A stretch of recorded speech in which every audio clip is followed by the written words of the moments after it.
Just low-key kind of random, high-key kind of important. But I think like sometimes as a dude, you don't realize how important emotions really are in a situation. Being how you feel, how other people feel. I just got done looking at a lot of crime statistics today, and the crime statistics just kind of have me thinking, like, as men, not dealing with yourself properly, not being honest about yourself and who you are, be it if you're weak and you get easily taken advantage of, being it you have a very strong personality and you offend people or piss them off. You gotta have some sense of self-awareness. You gotta have some sense of like, where my mind goes for this is friends that I have lost, men that I know who have taken somebody else's life, hurt people, abused people. And I'm not sympathizing with these men. I'm not advocating what they do. I'm not defending what they do. But at the end of it is a hurt child that never learned how to deal with those things properly. And I think that is more of what we need, is role models and how to deal with the things properly. I know we have our way of doing things. We have what we would like to do, how we would like to deal with it. You can put it where you can do what you gotta do, baby.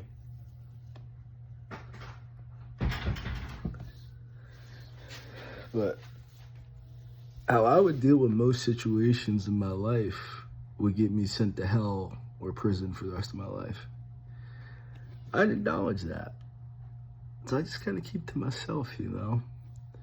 And at my times, I wonder sometimes, am I missing out on something? Is there something else that I should be doing?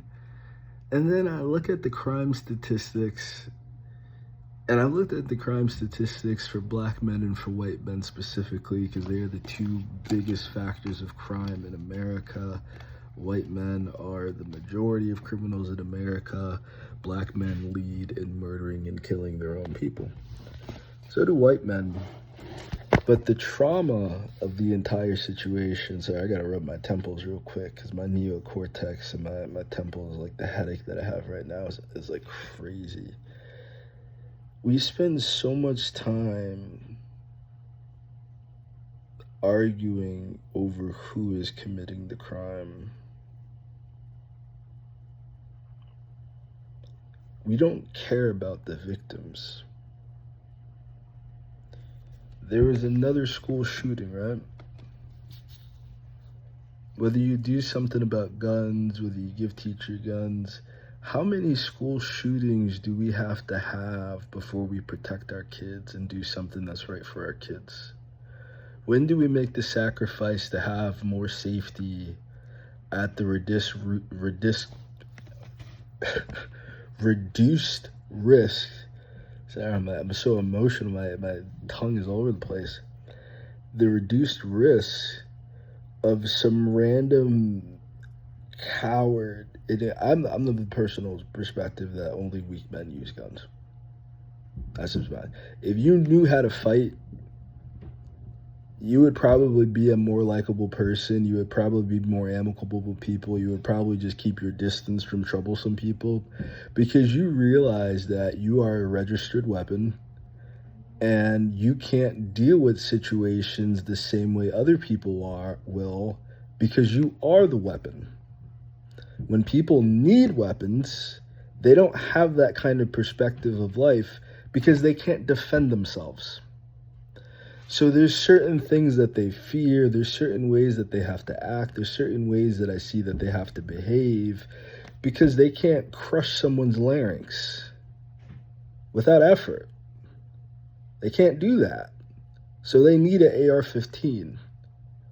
Or on the other side of this issue, you have men who are so insecure because their dick is small, and they do an infinite amount of things to cope with the fact that they have a tiny penis.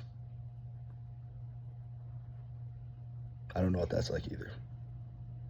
So when I talk about peace, I talk about being an egalitarian, I talk about equity, I talk about helping the poor. I guess I'm speaking from this place as someone who's taken a lot of time, over a decade now, to heal from their trauma and address their wounded inner child, to the point that I don't have a wounded inner child. You can do what you gotta do, baby. I said that the first time. I appreciate your politeness in it, but it's all right. That's okay. I'm just reorganizing cabinets. I appreciate it, baby. Thank you for your work. I don't know. I approach these situations in life without ego. I approach these situations in life as someone who's already gone through ego death. I've already gone through the dark night of the soul. I've already got my diagnosis, and I've already been working on the prognosis and the pathway to health. I'm not dealing with these things with the same sense of conflict in which people want someone to like them, they want someone to agree with them, they want to keep their family in their life, so they have to believe certain things. People never love them properly, so they're rude and mean. I'm not dealing with any of that stuff. So when I say men are the problem, I'm including myself in that. I'm not deluded enough to be one of these people to say, I am perfect, follow me, and everyone else is false. No, we are the problem, and I'm a part of that problem too. And it's like we have so much evidence in our face, whether we argue about whether it's black men, white men, Latin men, Chinese men, Asian men, Japanese men, all the different beautiful Asian people out there. I'm sorry, Chinese came first to mind. That's probably a part of my inherent, like, Americanized mindset. But that's what we're dealing with American problems.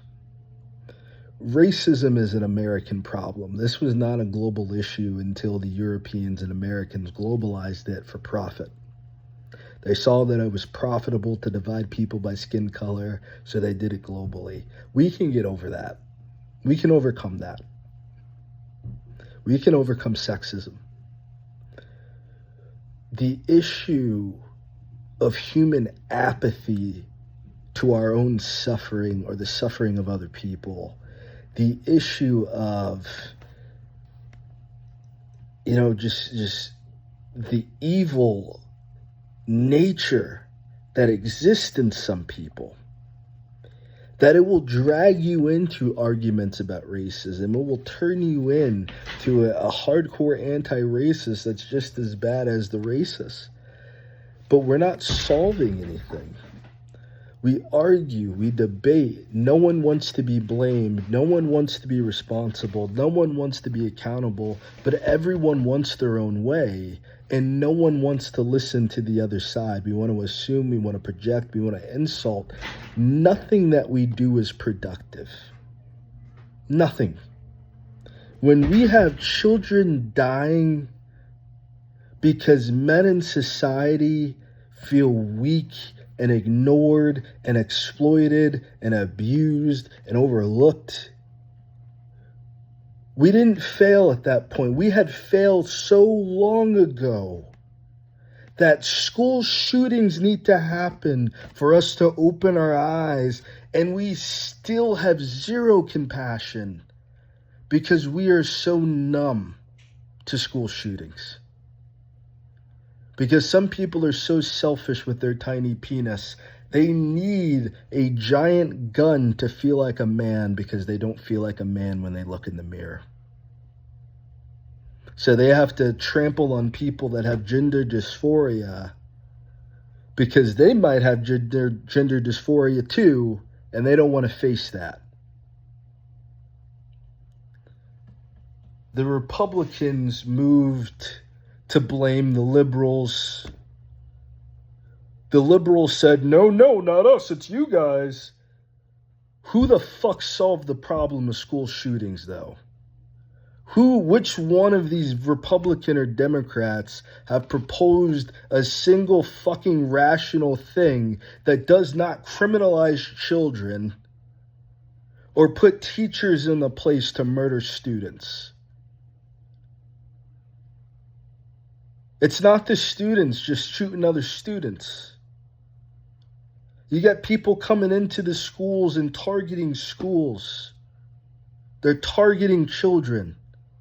They've been targeting schools, targeting churches since the 60s and the 50s. No one wants to be the problem, but everybody wants their way. No one wants to be accountable or responsible. When you start blaming men as the issue, the reason why that is so counterculture, so rebellious, is because you have to therefore reanalyze all of human history through the lens of machismo and ego, through pride and weakness. How much of this is caused simply because one group felt superior to another and it could have been prevented? The majority of it. How much of this is caused because one guy said something the other guy didn't like? Now, one guy's in prison and the other guy's hurt. Both of them are dead. How many? We don't want to be responsible, but you have so many men complaining that they're not the leaders of their household. They want to be apathetic to everyone's issues. They're basically psychopaths, and they complain that no one wants to follow them or give them attention. When do you reanalyze yourself and make yourself responsible? When do we stop infantilizing ourselves?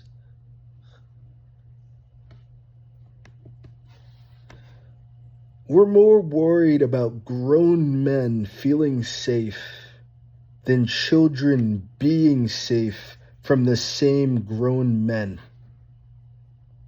We're worried about protecting the victims of Jeffrey Epstein. We're not talking about the women. They're talking about the men that Jeffrey Epstein blackmailed. Those are who they perceive as the victims. The women are coming out. The women are revealing themselves. It's the men who went to the island to fuck little girls who are hiding.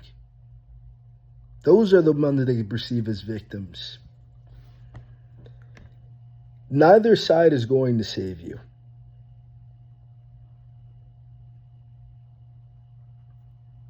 We need to begin having serious conversations, and we need to get the sexists out of the rooms. We need to get the racists out of the rooms.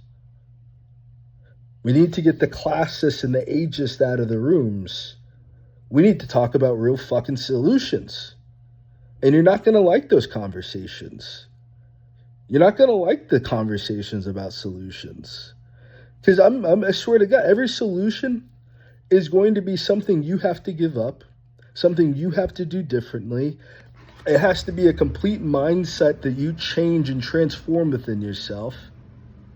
These solutions aren't just going to come because you sat around on the internet. You got to go out in real life. We got to enact this in real life. We can't just talk about a better world. We need to actually create a better world. We need to actually take responsibility for that. We're all a part of the problem. Every single last one of us. This is not a across the aisle issue. Every single American citizen is responsible for the current condition that we're in this country. That means every single last one of us individually has the power to fix it and solve it. I don't want to see any more dead kids. I don't care if it's in Israel, Palestine, American soil, anywhere in the world, Ukraine. I don't want to see any more dead kids. I'm tired of seeing dead men. I'm tired of seeing dead, abused, battered women. I'm tired of women doing everything they can to scream to us and communicate to us why we're hurting them, and we don't want to hear it because we just say they just don't understand men. Maybe they understand men better than we understand ourselves.